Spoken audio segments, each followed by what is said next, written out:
Uh, uh, uh, uh.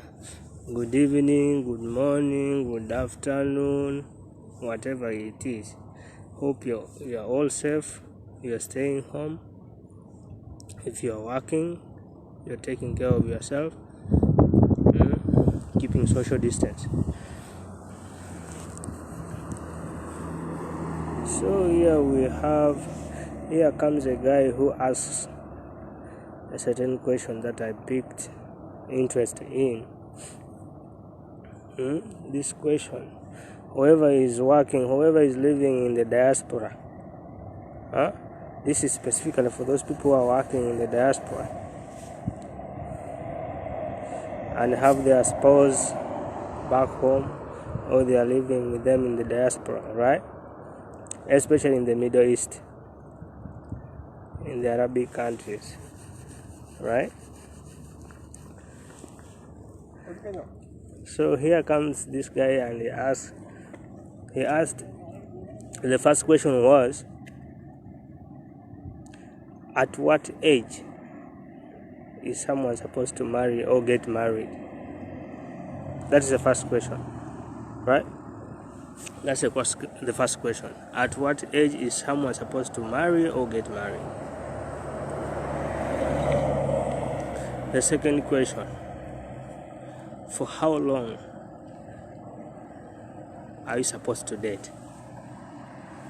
Second question: for how long are you supposed to date? Third question: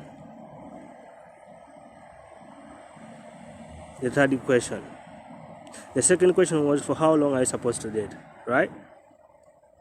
This one is especially for those people who are living in the diaspora, especially the Middle East. So press the share button, comment, let's discuss this together, right?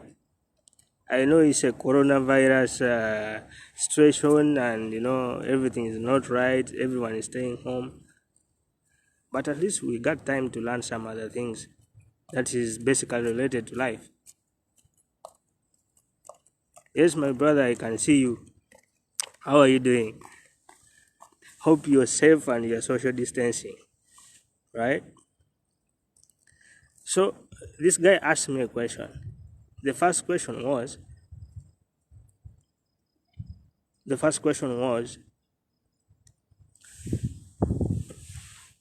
at what age are you supposed to get married? Or at what age are you supposed to marry? The second was, how long are you supposed to date before you get married? Right? Now, the third question was, is it advisable for someone who is living in the diaspora to get married or marry someone who is living in the diaspora? Let's say you are living in Abu Dhabi, you are living in Doha, Qatar, you are in Jordan, you are in Kuwait, you are in all these Middle East countries. Okay, let's say you are in UK, but for people who are living in Europe, their situation is quite different from those people who are living in Middle East, right? So his third question was, is it advisable? Is it advisable for you to get married or to marry someone who is living in the diaspora?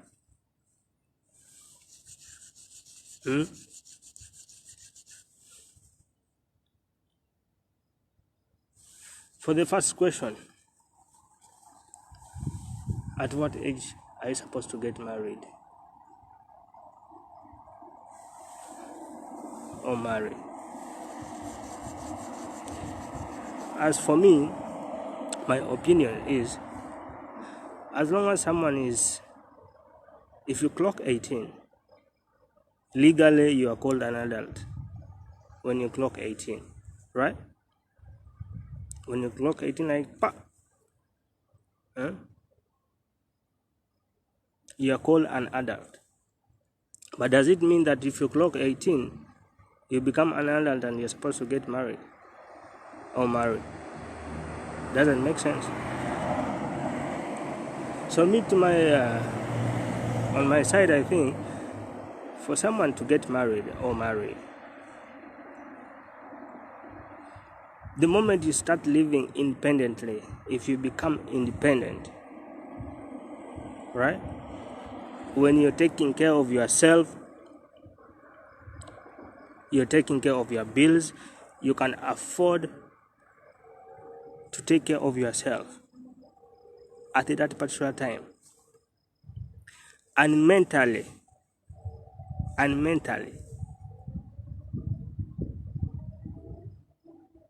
you feel you can take care of someone else. If you can take care of yourself and mentally you are prepared to take care of someone else, then at this point, if you make a decision to marry, it's okay. For ladies,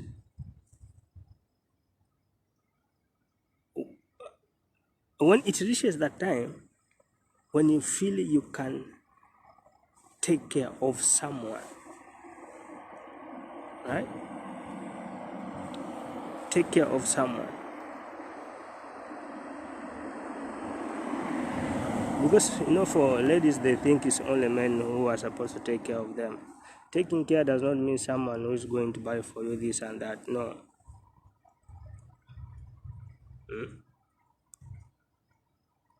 If you are ready to live with someone whom you did not grow with together, whom you did not share anything with before, and you feel you can endure with everything that person can expose to you,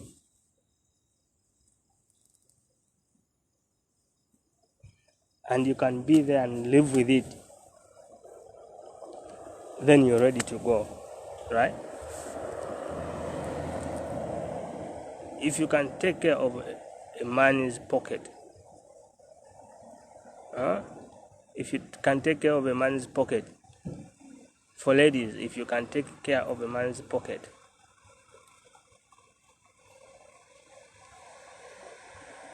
if you can take care of a man's pocket, then you're ready to go.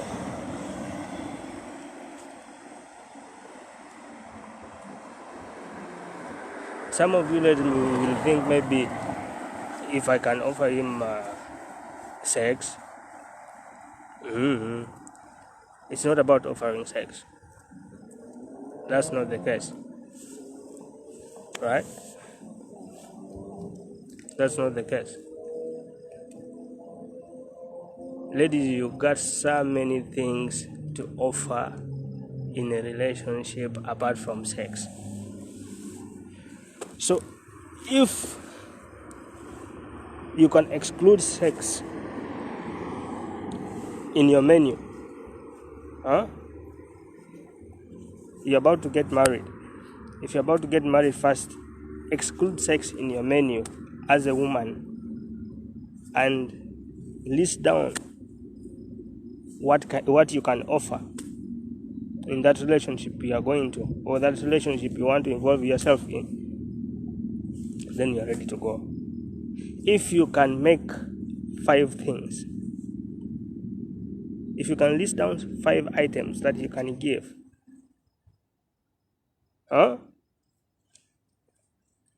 in that relationship, then that is good. You are good to go, right? There you are good to go. 5 things excluding sex. My sister, you'll be ready to go. If you don't have those 5 things, which we shall not talk about today, if you don't have those 5 things, please, if for you can only offer sex, take your time, right? take your time. For men,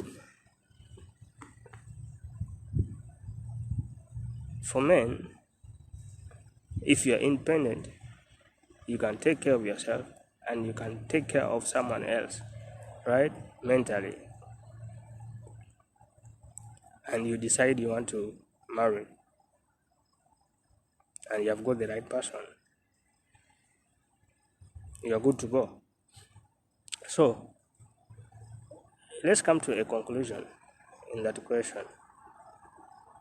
How long, like at what age is someone supposed to marry?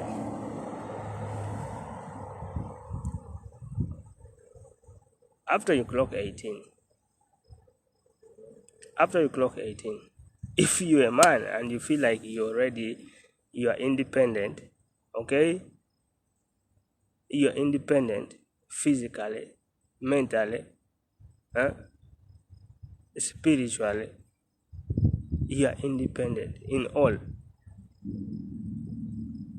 You're ready to go.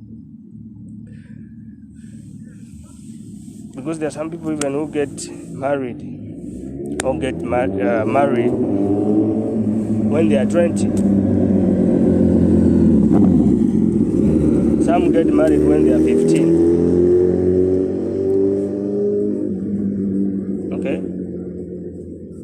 So when you clock 18 and above, the decision lies on you being independent or you are still a dependent. Okay? There are those who get married when they are 30, 40.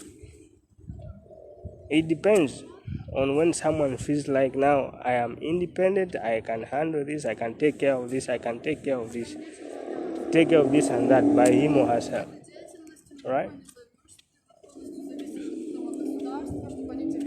So let the decision lie on your independence. If you are independent enough, mentally, spiritually, physically, I don't think there's a specific.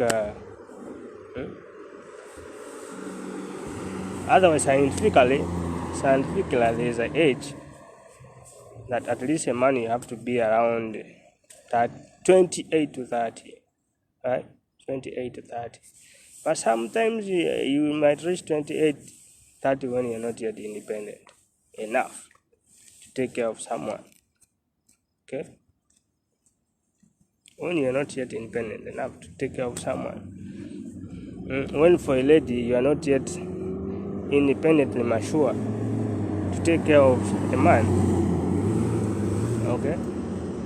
Now you are not independent enough to offer the 5 things I said, excluding sex. Okay? So that is it. The second question was,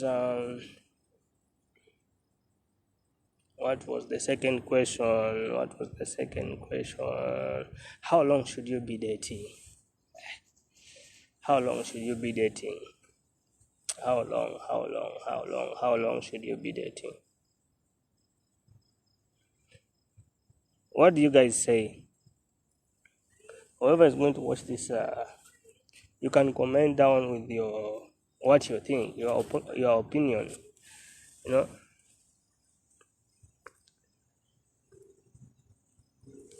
What do you say?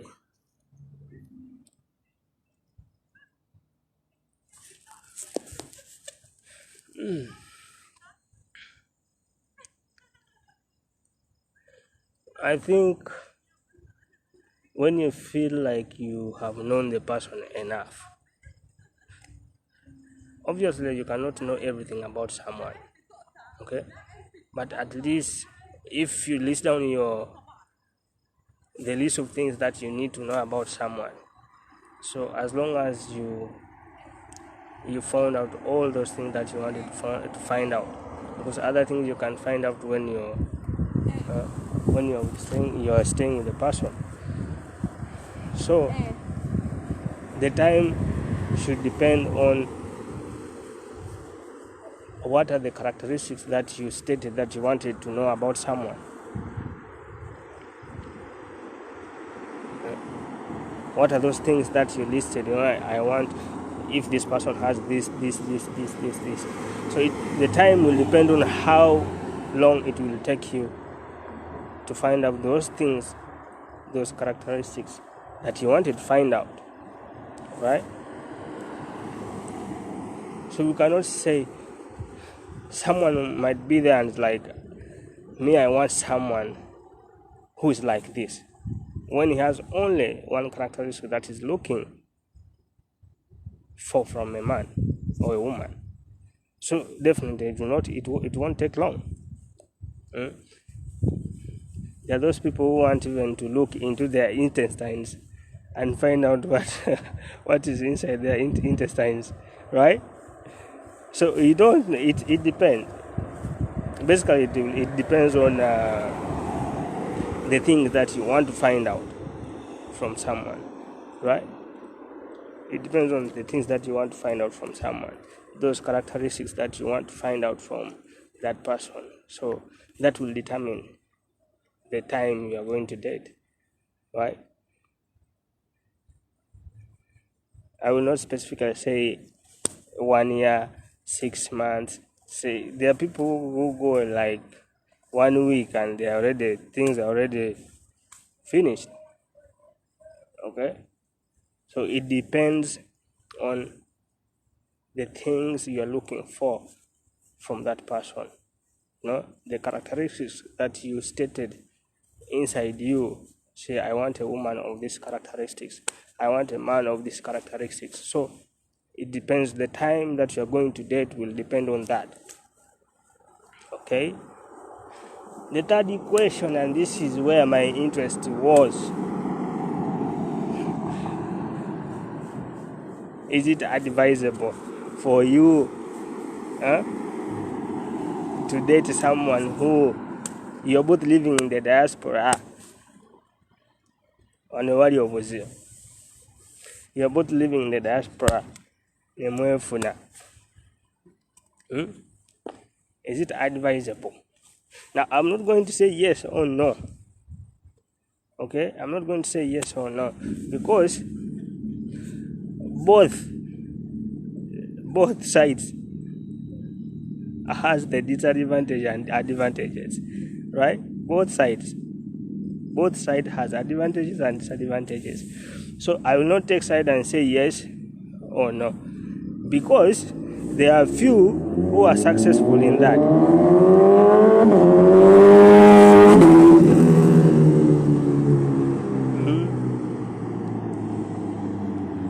There are few who are successful in that, of which me myself, I don't know. I've never come across someone, a couple that I'm yet to find out, right? But let's see the disadvantages. Let's decide by the disadvantages and advantages that both these sides has, right? The first one, let's say, okay, the disadvantage. Should we start with the disadvantage or advantages? Okay, let's start with the disadvantages of dating or marrying or getting married or picking your spouse or when you're both living in the diaspora, specifically in the Middle East. So the first disadvantage of having disadvantage of having your spouse or getting or dating someone whom you are living together with, in the diaspora, is you not have enough time to know this person. you not have enough time to know this person. The second thing, these people lie, they will lie to you because you don't know where they're coming from. You don't know where they're coming from. You don't know anything. You have no clue about their families. You have no clue about their lifestyle. You have nothing. And they will lie to you. They will not tell you the truth. Right? You will never know any truth about them. Okay? You will find someone who has 3 kids. I will tell you they have 1 kid. You'll find a man who has already their family at home, back home. They will tell you they have no family, right? You fall in love, you waste your time, you waste your money. At the end of the day, bang, things are screwed up, right? So, it doesn't make sense. No, it doesn't add up. You will not have time to know. You will not have time to get the whole truth. It's difficult to find out the whole truth about someone. Okay? It's difficult to find out the whole truth. So that's the problem, trust. That's the first problem. That's the first advantage, trust. The second thing,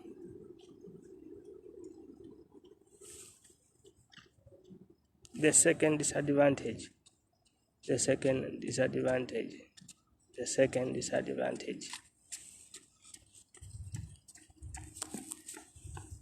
you get someone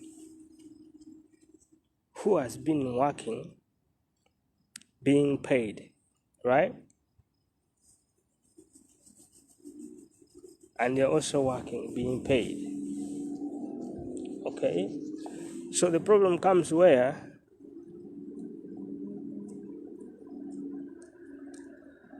because you're not going to stay, unless you're going to stay here, both of you. Okay? So if it reaches a time when you're saying now let's go back home and settle home. Okay? Someone who has been earning around an M, that time when you reach home, they are not able to get that money. Okay? So you, the man, you are going to face a problem. You are going to have a problem in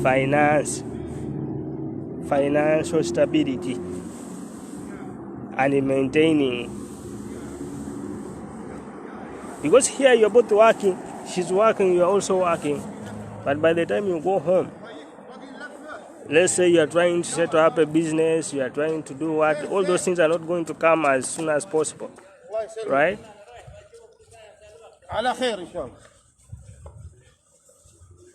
So it will take time. So financial stability, that it will screw things up. Financial stability.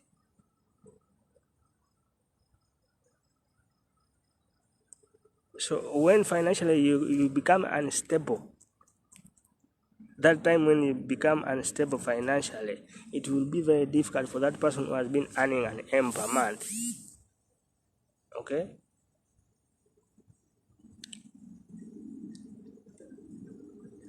It will be very difficult for that person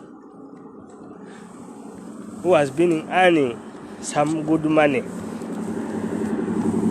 It will be very difficult for you to maintain that person. So financial instability is the second disadvantage, that you are bound to face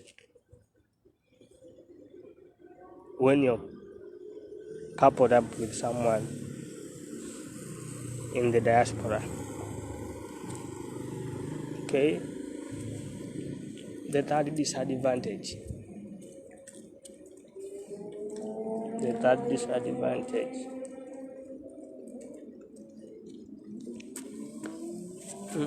What do you think would be the third? Some of you guys who have been dating, I know you guys, some of you, most of you, you coupled up in the in the diaspora. So what are the disadvantages? You can let us know. Let us learn, so that we also don't fall up in that trap. And we're not saying it's only a disadvantage. It has got disadvantages. So we are coming to the advantages also. Okay? So you can let us know, what problems do you face coupling up in the diaspora or dating when you're in the diaspora? What problems do you face?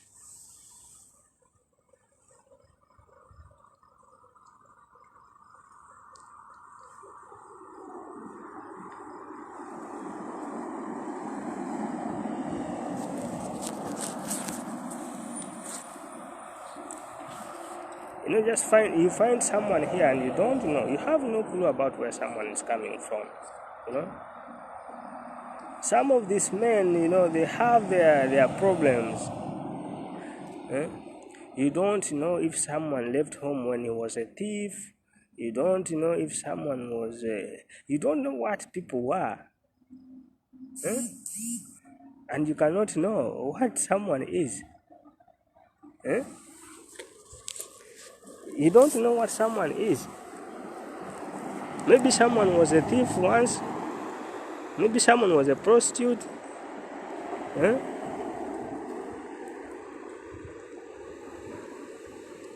So the disadvantage is that you find someone here when you have no clue. You have no clue about someone. You are not sure. You don't know. You have no clue about anyone, someone you're trying to date.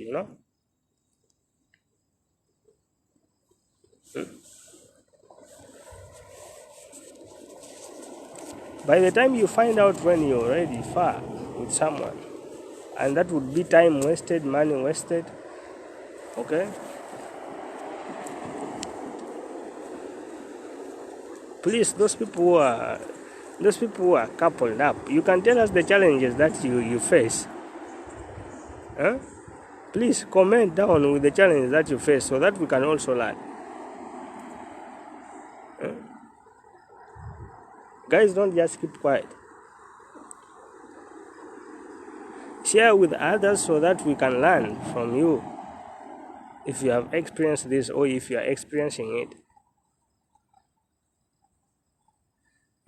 Though there are also advantages. There are advantages.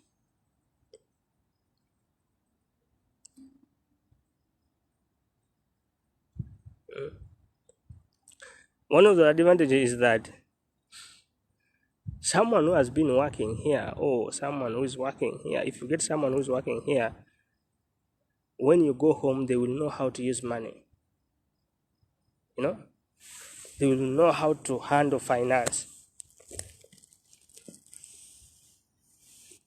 Than someone who is home, that you are here working and you're sending someone home. They don't know how to handle finance. They will never know how to handle the finance, the money that you send to them, because they don't know what you go through to get that money. So the advantage of dating someone in the diaspora is that they know what they go through. They understand what you go through to get the money. So imagine you get a woman here. When you take her home, she will know. She will understand. She will understand because she knows what she went through to get that money. You get here a maid, you take her home, whatever she has been going through, she knows how difficult it is to earn a penny. Okay? So that is also an advantage. That you will have someone who understands, who knows how to handle your financial status.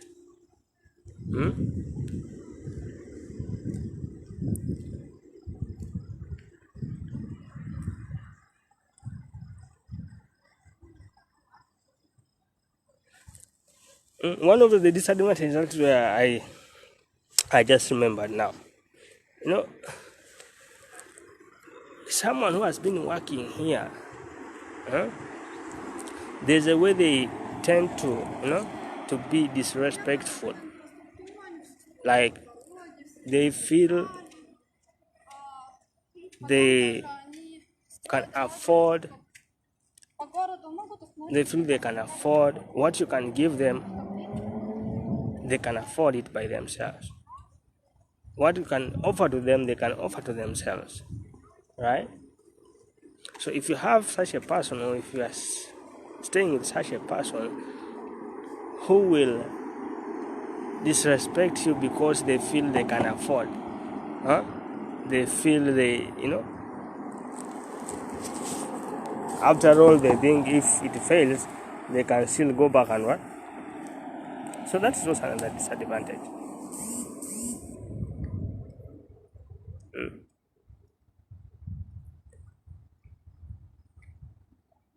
You'll be disrespected. You'll be disrespected. Then the other advantage also is it can enhance your rate of development. If you couple up with someone who is here, you're working, she's working, if you both understand each other, then your rate of development can be enhanced. Yeah, it can be catalyzed, and you find that within a short period of time, if you understand each other very well, you will be far. So that's also another advantage, that your rate of development, the speed at which you develop, can be enhanced, can be increased if you understand each other.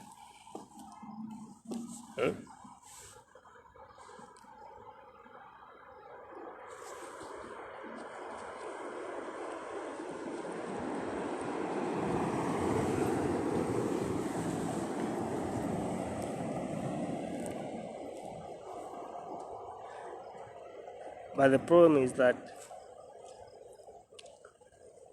most of the people who are living in the diaspora are veterans. They are veterans. So I think they need their fellow veterans also. Yeah, they also need their fellow veterans.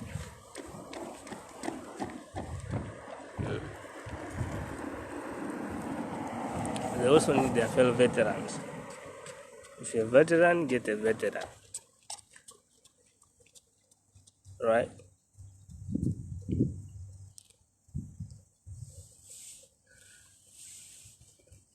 So for me personally, I wouldn't date someone. I wouldn't. If I was to date,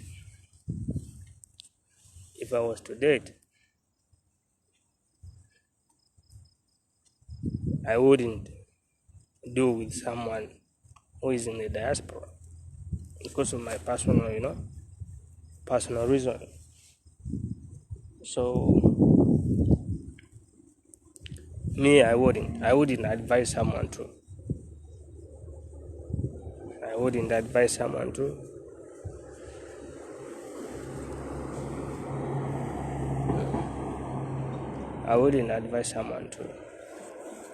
But if someone is feeling comfortable and you find someone that you understand, so you are good to go. But me personally, I wouldn't advise someone to marry someone or get married to someone who is in the diaspora. If you are living in the diaspora, take your time, make your money, okay, plan for your money, go back home, settle, take your time, find someone you can settle with. That's according to me. That's my opinion. Make money, plan for your money, go back home, settle, do what you want to do, take your time, find someone. You're good to go. There are ladies who feel like, yeah, I'm getting old. If you're getting old, make your money, get the money, go back home, do something, you will find someone at your age. Find someone of the same age, your age range. Yes. But when you are settled,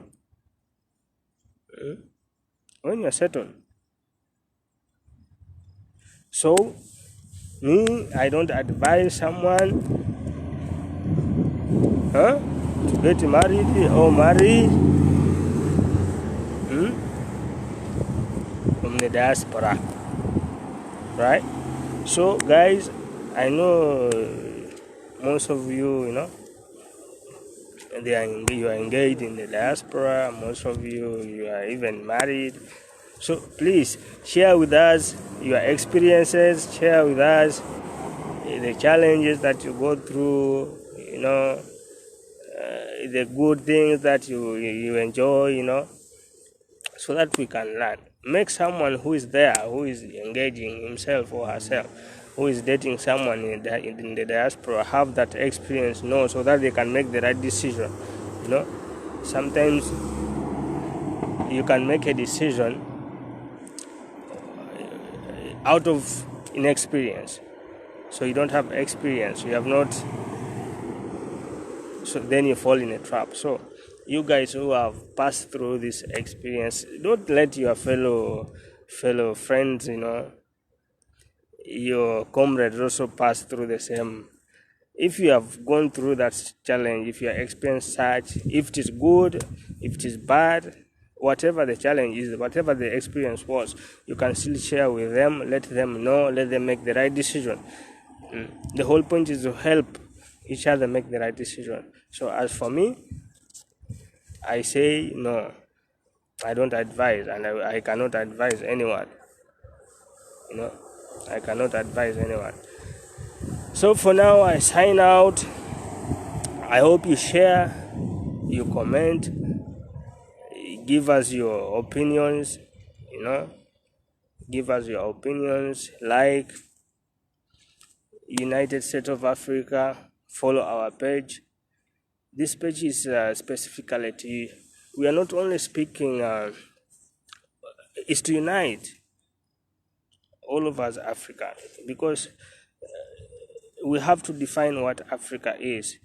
And to define what Africa is through our life styles, what we do with our lives, how we live our lives, different ways of how we live our lives. But we have to get those common things that unite us together, that we do in the same way, things that we share, that we do in the same way. Okay? Whatever can make us grow as Africa. We have to make Africa as a continent to another level. We have to put it there to the top, but that can only be done when, if you unite, especially the youth, if we unite together, right? So share with your friend. Next time when we come, we shall come with a different topic.